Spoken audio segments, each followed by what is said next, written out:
के गवना पिया बनाही मानो है गे जहिया से लेल कई करा के गवना पिया बनाही मानो है गे कुछ न पियावा आय हाय कुछ न पियावा जानो है गे पलंग पकड़ के कानो है गे कुछ न पियावा जानो है गे पलंग पकड़ के कानो है गे हथावा में लेके थरिया ढोड़ी पयाटा सानो है गे हथावा में लेके थरिया ढोड़ी पयाटा सानो है गे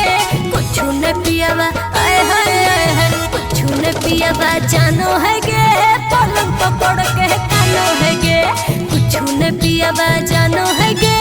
पलंग पकड़ के कानो है गे अरे की कहियो पलंग पकड़ के कानो है गे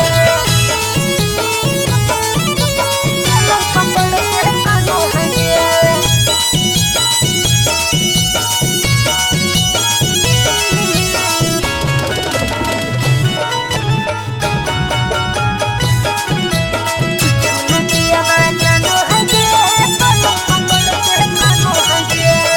मिल गेलै मोरद सखी अभी हमर बाचा गे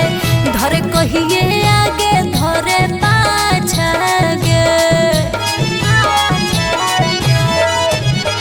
मिल गेलै मोरद सखी अभी हमर बाचा गे धर कहिए आगे धरे पाछा गे रोतिया में एको दिन पलंगिया नए फनो है गे रोतिया में एको दिन पलंगिया नए फनो है गे कुछ न पियावा आय हाय कुछ न पियावा जानो है गे पलंग पकड़ के कानो है गे कुछ न पियावा जानो है गे पलंग पकड़ के कानो है गे पलंग पकड़ के कानो है गे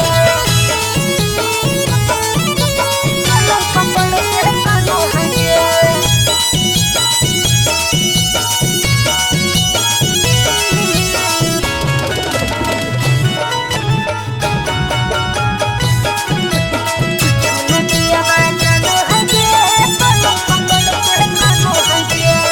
संजय मिथलेश सखी ह कहनी रोदइए गे